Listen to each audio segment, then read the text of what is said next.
Thank you for joining us today on Unscripted on this Monday as we're just getting our work week started. Cody Bear in for Maya Engel today. And we also have Ethan Foreman here today. So Ethan, I know things started a bit chilly and then got, kind of cool outside for a while. What are things looking like now and into tonight?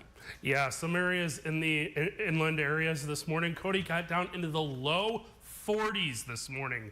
That's cold for August standards. But we did warm up nicely for most of us today, back into the 60s and 70s. We're seeing some rain showers out there right now. Can hear some pretty big rains coming outside the UpNorthLive studios in Traverse City off M72. And that will continue on and off through much of the evening, especially in the northern lower peninsula. But we'll see some more sunshine as we get later into the week. We'll discuss those details and a big cool down with highs well below average expected to end the month of August and head into September. Those details are later on. Thank you, Ethan. As he alluded to, we will talk to him a little later in the show. But now our top story tonight. A month after investigators say Bradford Gilly stabbed 11 people at the Walmart in Traverse City, we're getting a new look inside of the store as it unfolded. Our Allie Baxter reviewed the video. She joins us live now from the Content Center. Allie. Yeah, Cody, in response to a Freedom of Information Act request, we're getting a clearer picture of exactly what happened that day. The sheriff's office released the Walmart surveillance video and photos from the scene. We watched the entire video. It's a very graphic and traumatic video. And as a news organization, we are choosing to not air or post much of it online. Now, what this video does show is just how quickly it all unfolded. Gilly, lugging a large green backpack, darts around the store, starting near the frozen section, moving to the pharmacy area, and then out the front doors of the grocery side of Walmart, stabbing 11 people along the way in a swift attack that lasted only minutes. Again, the entire video was released, but we've chosen to edit out the most graphic and potentially traumatizing parts.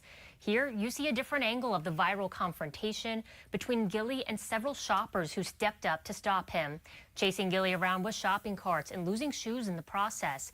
Here, you also see Derek Perry approach. The sheriff's office previously said Perry confronted Gilly with a pistol. Gilly was arrested soon after. He was later arraigned on charges of terrorism and assault with intent to murder. Gilly's legal criminal proceedings are paused. A hearing to determine if Gilly is competent enough to stand trial was adjourned last Friday and rescheduled for this Friday. Live in the Content Center, Allie Baxter, back to you. Thank you, Allie. And it's been more than 4 months since the ice storm, and northern Michigan is still trying to recover. One of the main roadblocks from recovery is cleaning up our trail system, with debris still blocking the paths. UpNorthLive's Mary Jane Glenn spoke with trail system advocates and local businesses to better understand the impact and what needs to be done before winter. Thousands of state land around here. If there's a brush fire, there's no access to get any equipment down here. The damage from the recent storm has been so extensive that local volunteers with chainsaws are unable to handle the task of cleaning the trails. So we need forestry equipment and some professional help to complete this task. This is Trail 71. In Emmett County, as you can see, you don't have to go very far to find the debris. While some of it can be easy to pick up, the trails need more than just helping hands to clear this off. Then the small businesses in the area, restaurants, hotels, power sports dealership, people come from far and wide to take advantage of these beautiful trail systems we have here in Emmett County. And this season's been a bust because the trails are impassable. So enthusiasts are going to the Upper Peninsula and other parts of Michigan to enjoy the trails. Kristen Hesse owns Birdie's Tavern, which is less than half a mile away from Trail 71. With summer almost gone, she's worried about the winter. Wintertime, we love our local people, but we also rely on the tourism industry and the winter tourism industry to keep us going. So not only does that include snowmobilers and side-by-sides and four-wheelers or whatever that may bring, cross-country skiers, downhill skiers traveling through from Nubbs and Boyner right on the other side of the hill. That's a huge part of our business plan and part of our revenue for the winter. Access to the trails is obviously a very big portion of what our business is, with ATV, off-road motorcycles, and side-by-sides. As you can see, as Terry had alluded to, the trail systems, we're basically crippled here in Emmett County, Sheboygan County, and the surrounding areas from the ice storm. So traffic has been slightly down. You know, we're not getting people into the store because the trails are not accessible, but also leads to shortages in machines that need to be repaired because they're out using them. The lack of local trails that are open are creating some of that short-term hiccups of surface. And so Obashaw, Hassey, and Ledwich are asking for help. So we need help with cleanup, and as Terry alluded to, it's going to take more than just our local community, which has been fantastic. We've had our local clubs and a whole armament of people that just are trail enthusiasts coming and supporting the cause, but it's just not enough. In Emmett County, Mary Jane Glenn, Up North Live News. A new library opened today in Grand Traverse County. The Green Little Library was installed at the Boardman Lake Trail next to the Priority Health Fitness Court. It comes from a partnership between Priority Health and Girl Scouts of Michigan. The library will be stocked with a variety of books, including a recently published children's book, Frida's Fireworks. Priority Health says the story aims to help children build mental resilience as they start a new school year. The Green Little Library in Traverse City is one of 25 to be installed in communities throughout the state. So to talk a little bit more about this, we're going to invite Lauren Harris with Priority Health onto the show. First of all, Lauren, thanks so much for joining us. I know I talked about it a little bit. Can you tell us a little bit more about this library? Yeah, so each year, Priority Health employees get together for our annual Giving Week. And this year we decided to contribute our local little libraries, which we call the Green Little Library, next to the fitness court up in Traverse City here. And like you said, it's one of 25 across the state. And we were able to partner with the Girl Scouts of Michigan Shore to Shore to build it, paint it, decorate it, and ultimately stock it with some great resources and books for the community to share, as well as our own book that Priority Health wrote called Frida's Fireworks. Yeah, and especially that little bit right there. You mentioned, Priority Health's own book. Can you tell me more about that book? Yeah, so it's great timing. As we all start a new school year, we get the new class jitters, and Frida's Fireworks was written in collaboration with our Priority Pups program, which provides mental health support dogs in our local schools. And it's really meant to help equip our teens, our kids, our parents, and families with practical resources and tools that they can use to help manage those first aid jitters as they go back to school. We know that adolescents, girls face challenges and pressures today, and really trying to equip them with the tools and resources they need to manage them. And the Girl Scouts actually earn a mental health awareness badge throughout this process, as well as they learn these coping skills and learning to be brave and share their feelings without any worry or anxiety. Yeah, and back, on this Little Green Library, why, from the Priority Health perspective, why get involved in this partnership and do this? We feel that mental health is obviously a huge need in our community, and resources are scarce despite our best efforts. And so really partnering with our communities locally to help build the resilience and the strength that we need and give those tools and resources, we think is a great way for us to give back to the community and ultimately improve the overall health of our local communities. Yeah, very cool. And correct me if I'm wrong, there is, a celebration along with the opening of the library, correct? Yes. There was a lot of painting. We also had several county commissioners present, and it was right alongside the fitness court that we had built a few years ago for Traverse City. Yeah, and can you tell me a little bit of why that was a good location for this library? Yeah, so the Boardman Lake is right next door. You also have a lot of local businesses that support community, like Oriana, for instance. And so this was a great place right off of the new Boardman Lake Loop that they had just completed a few years ago. And then also it's just a great access point for the community to hop off the trail, get some local exercise in. You don't need a fitness membership or money to be able to be healthy. We really want health and good health to be a resource that everyone has access to. Sure, and I believe I read some of the finishing touches with the library did include a mural. Is that correct? It did. Yeah, it did. I tell hope me you about have that. pictures here. So yeah, the mural was really meant to reflect our investment in the community and just provide some really wonderful I guess, mental health support and something to reflect on as we enjoy the beautiful recreation here. Yeah, and whether it's with this partnership or, we talked about, this is 1 in 25, can you tell us a little bit about some of the other projects like this throughout Michigan by Priority Health?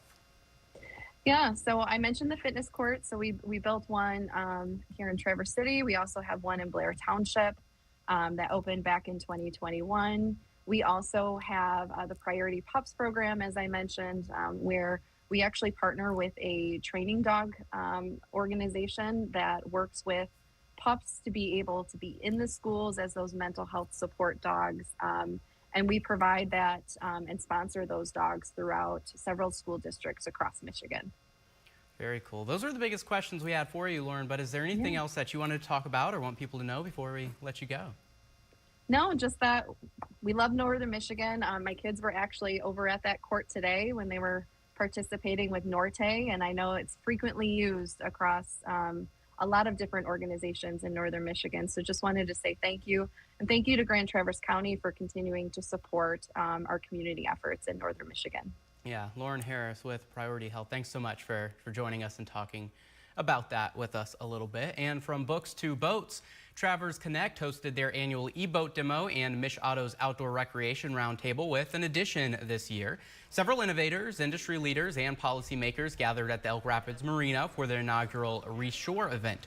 Reshore is the innovation at the intersection of water, mobility, and outdoor tech. The day began with live demonstrations of a solar-powered boat, electric-powered boats, jet skis, drones, snowmobiles, and motorcycles.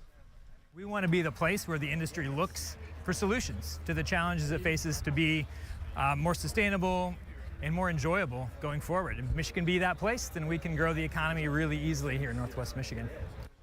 During the event, they also unveiled another Aqua Superpower charging station that is now available at Discovery Pier.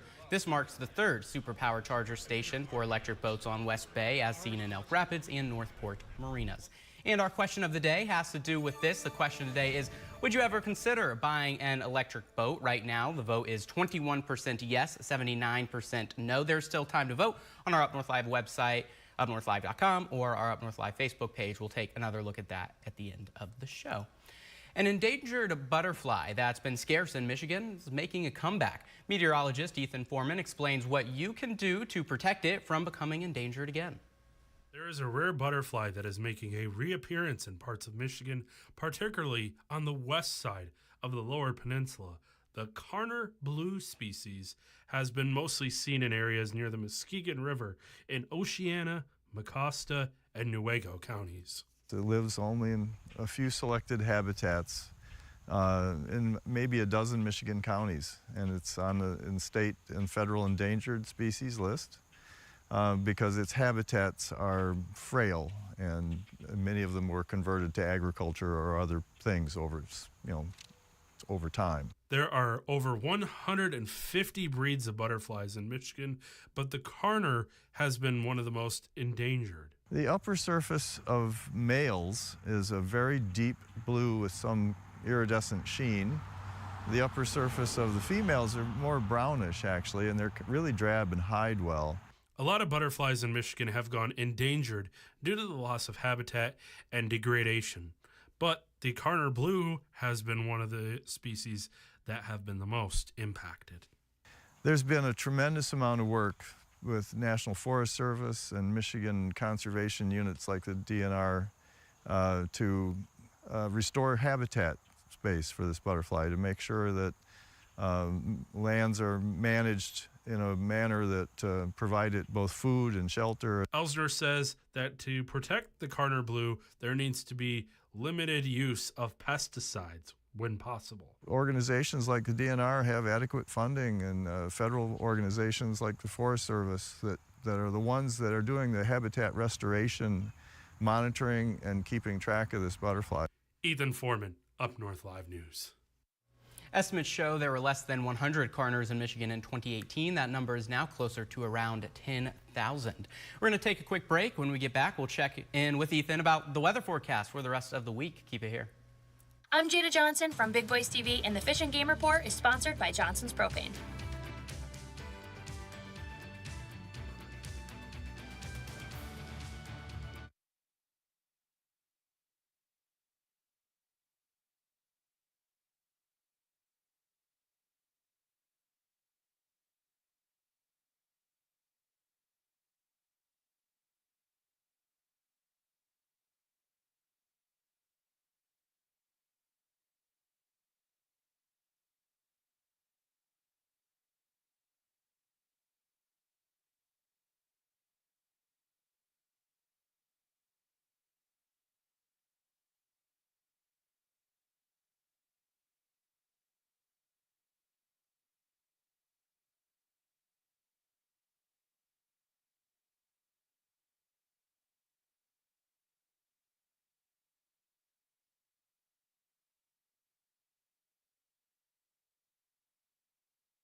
Welcome back to Unscripted. We're now going to take a look at the weather forecast as we are getting our work week started today. And Ethan, I know not too long ago we could hear the rain coming down on the roof here in Traverse City at our UpNorthLive studio. Looks like it's not quite as bad right now. Yeah, it's lightened up out there, Cody, and we will see on and off rain through much of the evening into the overnight hours. And you're looking in Traverse City right now, where the temperature right now is 71 degrees with those cloudy conditions and that rain. Southeast wind at 11 miles per hour, and you can see that that's our parking lot here at the UpNorthLive studio. And you'll see on satellite radar that rain is starting to push off to our east, closer to US 131 and I-75, but we'll be continuing to see some heavier rain as we head further south into US 131 right now, including areas toward Cadillac. And then as we zoom in closer right now, that is again moving toward Cadillac and near Marilla right now, toward Reed City and Rose Lake right now, moving through Peacock. You'll see on Stormcast through the rest of the evening that we'll continue to see some on and off rain showers, but some heavier rain moving through right at about 2:30 in the morning, especially in inland areas. So we'll be continuing to monitor that carefully. Severe weather not expected from this. That will continue to push off to the east as we head into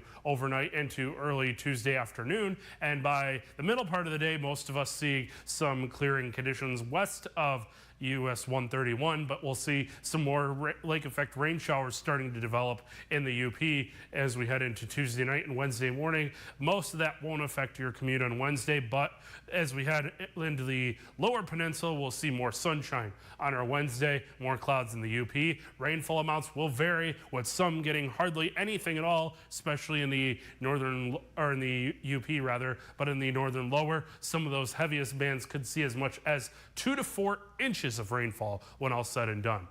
Your 4-zone forecast shows upper 50s and low 60s for tonight, with some scattered showers and storms. As we head further south, some mid to upper 50s as we see that rain continuing later into the night here. And as we head into our Tuesday morning, low 60s to start the day for our western areas, some mid to even upper 60s further to the south. And then your 4-zone for tomorrow, upper 60s to near 70 in the UP, some mid 60s further south where we see that rain lasting longer. Some sunshine could peek out to the west as we see highs in the low to mid 70s. And your forecast shows that we'll see some more sunshine to end the week, with more rain chances as we head into the weekend. And then starting off very chilly next week on Monday, August 25th, with highs only in the mid to upper 60s. Yeah, I like that late week and weekend forecast there. You see a little bit more sun and then some chilly weather. Yeah, it looks like we could be below average for quite a while, and that could lead toward Labor Day and the start of September. Okay, I'll take that. Thank you, Ethan. We're going to take another quick break. When we get back, we'll check in with Sports Director Harrison Beebe. Stay with us.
Welcome back to Unscripted. We're now going to check in with Sports Director Harrison Beebe as he continues his countdown to kickoff. Harrison, who are we looking at today?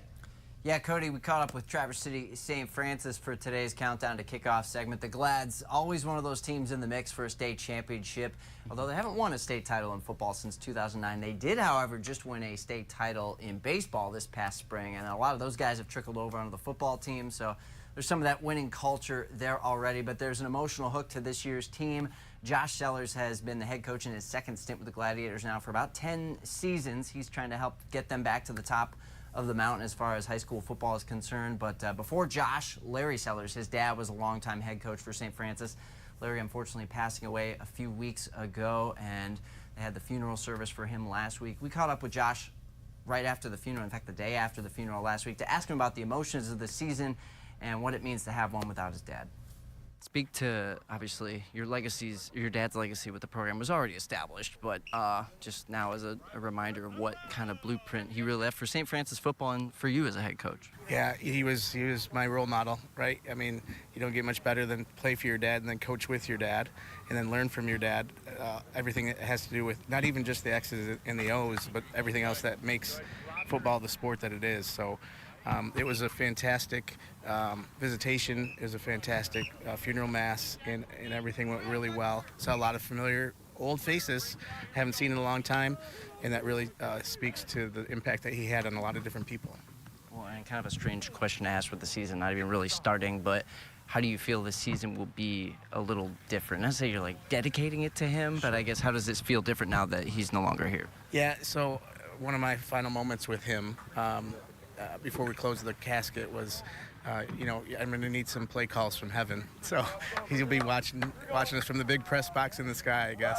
But it's been different anyway the last couple of years with him not being able to travel to games. But his impact will continue to be felt.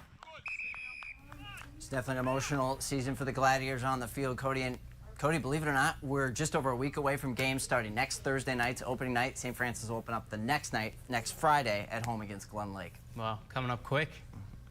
Yeah, looking forward to it. Thank you for joining us, Harrison. We're going to take our final break of the show. When we get back, we will take one final look at our question of the day. There's still time to make your opinion heard. You can vote on our website, UpNorthLive.com, or our UpNorthLive Facebook page. Again, we'll take one final look when we get back in just a couple minutes. We'll be right back. Salon services are furnished by Epiphany Advanced Academy in East Acme.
Welcome back to Unscripted. We're going to take one final look at our question of the day. Today's question of the day was, would you ever consider buying an electric boat?